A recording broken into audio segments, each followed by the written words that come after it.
இந்த வாய்ப்பை கொடுத்த கடவுளுக்கும் என்னோட அப்ளைனுக்கும் என்னோட மனமார்ந்த நன்றியை முதலில் தெரிவித்துக் கொள்கிறேன். நான் இந்த வர்றதுக்கு ரொம்ப முக்கியமான காரணம் என்ன பார்த்தீங்கன்னா, என்னோட ஒய்ஃபுக்கு வீசிங் ப்ராப்ளம் இருக்குங்க. அந்த மாதிரி இருந்த டைம்ல சப்ளிமெண்டரி எடுத்தா வீசிங் எல்லாம் கண்ட்ரோல் ஆகும் அப்படின்னு சொன்னாங்க. என் ஒய்ஃப் வந்து அதை நம்ப மாட்டேன்ட்டாங்க. இதெல்லாம் எப்படி சாப்பிட்றது? இது யார் நம்பி சாப்பிட்றது? நீ எது யார் சொன்னாலும் எது எடுத்தாலும் நீங்க இதை நம்பிக்குவீங்க அப்படின்னு. அப்படி இல்லை, வாய்ப்பு இருக்குன்னு சொல்றாங்க. நாம முதல்ல யூஸ் பண்ணி பார்த்தா தானே தெரியும் அப்படின்னு சொல்லிட்டு ஒரு 3 மாசம் அவங்க பேசி அதுக்கப்புறம் அவங்க அந்த ரெஸ்போக்கர், நோனி, ஆம்லா இந்த 3ஐயும் தொடர்ந்து எடுத்தாங்க. ஒரு 5 மந்த்ஸ் எடுத்ததுக்கு அப்புறம் பாத்தீங்கன்னா கரெக்டா குளிர்காலம் வந்தது. அந்த குளிர்காலத்துல அவங்களுக்கு வீசிங்கே வரல. சும்மா ஜஸ்ட் அந்த குளிர்காலம் வந்துட்டாவே வீசிங் வர ஆரம்பிச்சிடும். வெளியே போக மாட்டாங்க. மாஸ்க் போட்டு மப்ளர் போட்டு காதோட கட்டிக்குவாங்க, காதுக்கு பஞ்சு வச்சுக்குவாங்க. இந்த மாதிரிலாம் இருந்தவங்க. அந்த ஒரு 5 மந்த்ஸ்க்கு அப்புறம் பாத்தீங்கன்னா அந்த மாதிரிலாம் எதுவும் இல்லை. வீசிங் பேச்சுக்கு இதுவரையில இடம் இல்லை. அப்பப்போ சப்ளிமெண்ட் எடுத்துட்டு இருக்கிறாங்க. அதை எடுத்து அது ரெடி ஆனதுக்கு அப்புறம் தான் எனக்கே ஒரு நல்ல ஹோப் கிடைச்சது. சப்ளிமெண்ட்ல இவ்வளவு விஷயம் இருக்கா அப்படின்னு சொல்லிட்டு நானும் அப்படியே ரெகுலரா எல்லா ப்ராடக்ட்டும் யூஸ் பண்ணேங்க. அதுக்கப்புறம் தான் நானும் ஒவ்வொரு மீட்டிங், ட்ரைனிங் இதுக்கெல்லாம் வந்து அப்படியே கொஞ்சம் கொஞ்சமா ரெடி ஆனேன். அது மட்டும் இல்லாம என் வீட்டுக்காரிக்கு பார்த்தீங்கன்னா பல்லுல பிரச்சனை இருக்குங்க. வீட்டுக்காரிக்கு பல்லு முன்னாடி பின்னாடி முன்ன பின்னா இருக்கும். அது ஒரு டைம்ல வேர்லாம் இதாயிடுச்சுன்னு சொல்லிட்டு ஆஸ்பத்திரி போய் அதெல்லாம் கிழிச்சு வேர் சிகிச்சை, பல் அலைன் பண்றது இந்த மாதிரி எல்லாம் பண்ணுச்சுங்க.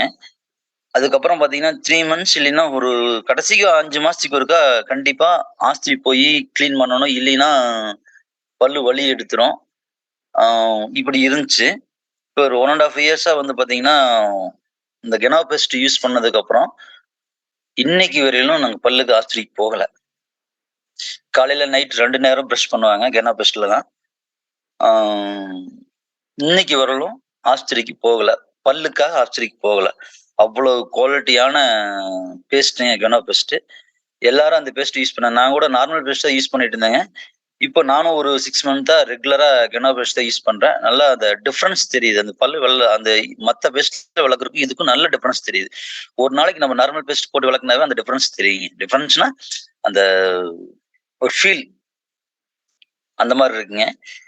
அது போக பாத்தீங்கன்னா இப்போ ஒரு 3 மாசத்துக்கு முன்னாடி எங்க மாமாவோட ஒய்ஃப், எங்க தாய் மாமாவோட ஒய்ஃப், அவங்களுக்கு வந்து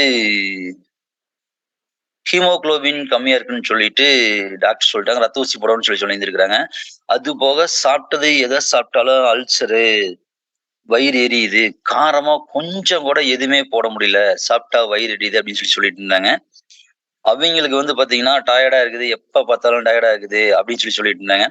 இது எல்லாத்துக்கும் நம்மளுக்கு புரோட்டீன் பவுடரு, அப்புறம் போலிக் அயன், ஆலோவேரா இந்த 3ஐயும் ஒரு 20 to 25 டேஸ் எடுக்கிறப்போ அவங்க ஆக்டிவ் ஆயிட்டாங்க. அதே சமயத்துல சாப்பிட்றதுக்கு எந்த பிரச்சனையும் இல்லைன்னு சொல்லிட்டாங்க.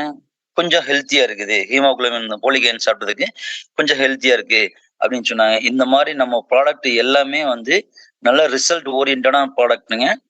நம்ம எதுக்கு எது கொடுக்கணும்னு தெரிஞ்சு நம்மளுக்கு தெரியலனாலும் அப்ளைனை கேட்டு அதுக்கு தகுந்த மாதிரி பிளான் பண்ணி கொடுத்தோம்னா நல்ல ரிசல்ட் எடுக்கலாங்க. நல்ல ஃபேமிலியை ஹெல்த்தியா வச்சுக்கலாம். Wish you all. தேங்க்யூ.